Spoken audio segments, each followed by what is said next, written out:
Imagine a threat, but it's silent, invisible, something that could fundamentally unravel not just a city, but maybe global society itself. Sounds like something out of a movie, right? Exactly.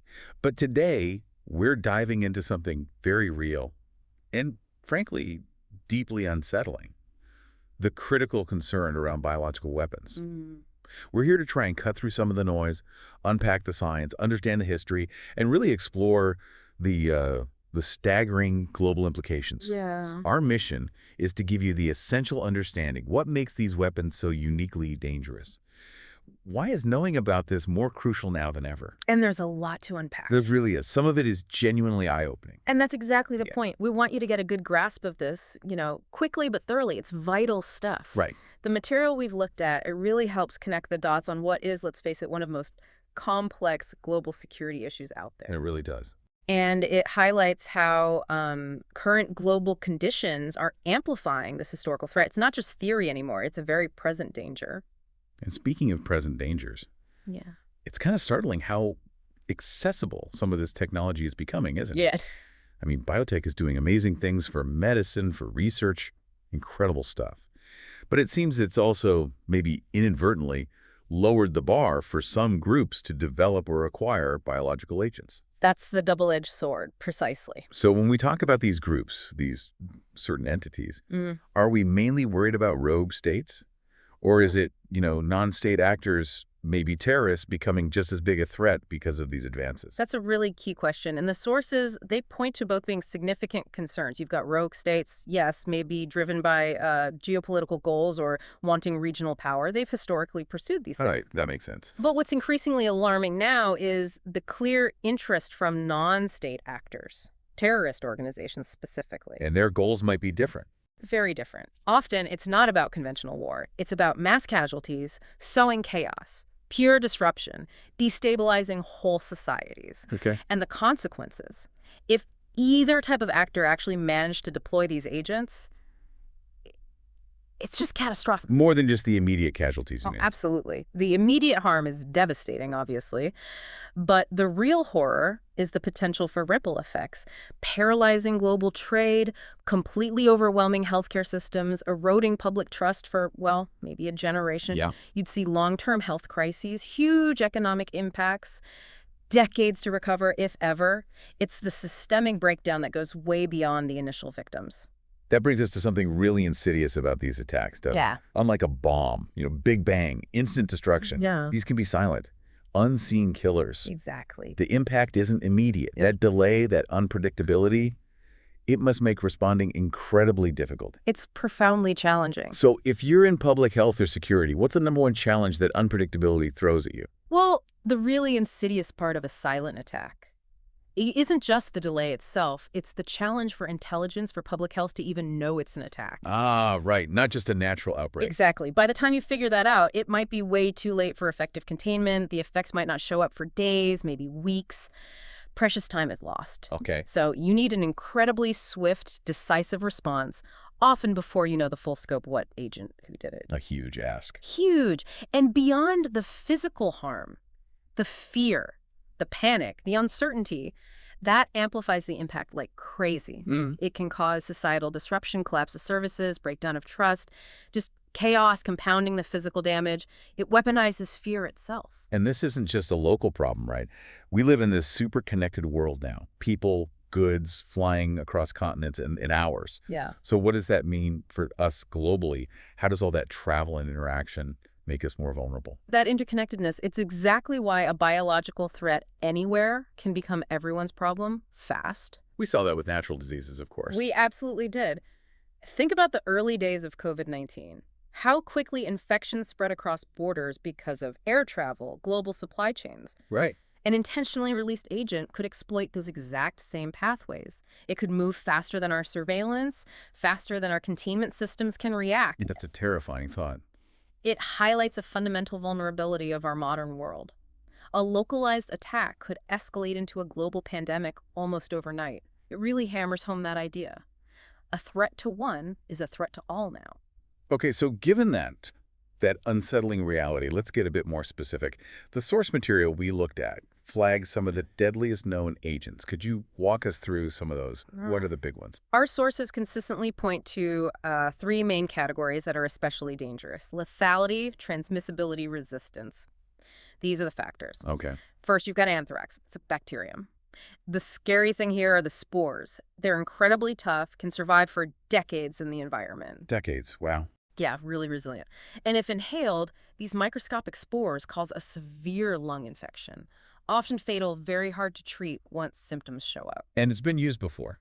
It has. The 2001 postal attacks in the U.S. are a prime example. So it's a known quantity, but its persistence and lethality keep it a major threat. Okay, what's next? Then there's smallpox. This is a virus, highly contagious. It was actually eradicated globally back in 1980, a huge public health win. So why is it still a threat? Well, despite eradication in the wild, samples exist in labs, so there's a risk of accidental release or chillingly intentional release. And we don't have immunity anymore. Exactly. Most people alive today have zero immunity because routine vaccinations stopped decades ago. If it got out, it could spread like wildfire through unprotected populations, a potential global pandemic trigger. Truly frightening. And the third category? This one's maybe the most futuristic, but very real. Genetically modified organisms, specifically ones engineered maliciously. How so? What makes them different? Well, it's not just about making them resistant to current drugs, that's part of it. It's about designing them to exploit completely new biological pathways, maybe even target specific species, or evade our immune systems in novel ways. Like changing their surface to hide from antibodies. Precisely. Or targeting cellular processes never seen in nature. This creates massive challenges for developing vaccines or treatments. It could render our existing defenses useless. It's a huge evolving concern. That is, yeah, a truly sobering list, each one terrifying in its own way. And like you said, this isn't just theoretical. These things or similar threats, they have a history. And we've seen disturbing incidents even recently. Unfortunately, yes. So let's ground this. What historical examples really stand out? And has there been anything more recent, maybe not strictly biological, but that still highlights this type of danger? History definitely gives us stark reminders. A clear example is Iraq using anthrax against Iran during the Iran-Iraq War in the 80s. Right. That showed these weapons have been deployed in conflict with tragic results. And it highlighted how hard they are to detect and respond to in a war zone. And more recently. More recently, think about the poisoning of Sergei Skripal and his daughter in the UK back in 2018. That used Novichok, which is actually a nerve agent, a chemical weapon. Okay, so not biological, but still relevant. Highly relevant, because while it was chemical, the nature of the attack advanced, stealthy, deployed with precision, blowing lines between warfare and clandestine acts. It sent the same kind of chills. I remember the public health response was massive. Exactly. Huge response, widespread fear, international outcry, very similar dynamics to what a biological attack could cause. It reinforced the need for constant vigilance against all these kinds of insidious, non-conventional agents. It really raises that question about a unified response to these varied threats. It certainly does. A dangerous spectrum of threats needing constant adaptation. So given these grave threats, these recent reminders, how's the world responding? What's actually being done to counter this? Well, the international community has reacted strongly, recognizing, that cooperation is absolutely essential. It's a multi-pronged approach. Okay. Like what? Firstly, strengthening international laws and agreements.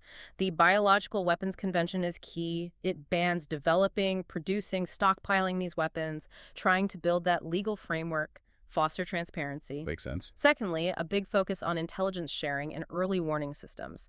Nations working together to track suspicious activity, monitor biotech for that dual-use potential good tech, used badly and quickly spot unusual disease outbreaks. Hatching things early. Right. And thirdly, preparedness. Just being ready. Bolstering public health infrastructure, developing rapid diagnostics, speeding up vaccine research, running drills so responders, healthcare, governments, everyone knows what to do if the worst happens. So it's ongoing work. Diplomacy, science, infrastructure. Exactly. A continuous effort on all fronts to build a robust global defense against these unique and, frankly, evolving challenges. It's undeniably clear, then. The threat of biological weapons is a critical global security concern. Their potential for mass destruction, their insidious nature, the risk of misuse by rogue actors. It's all very real. What we've talked about today really drives home why awareness, Strong international cooperation and just meticulous preparedness are so incredibly key to mitigating these threats. This isn't just abstract knowledge, it's fundamental to understanding the world we're navigating. Absolutely. And if we connect this to the bigger picture, it really boils down to constant vigilance and shared responsibility. Responsibility, yeah. The complexity of these invisible threats means there's always more to learn, always a need to adapt, and hearing multiple perspectives like we're doing, it really helps understand how to tackle these global challenges. No single nation can solve this alone. It demands a united front. If you found this deep dive as informative and engaging as we did, you'll definitely want to visit Mind Expansion Daily for more great information just like this.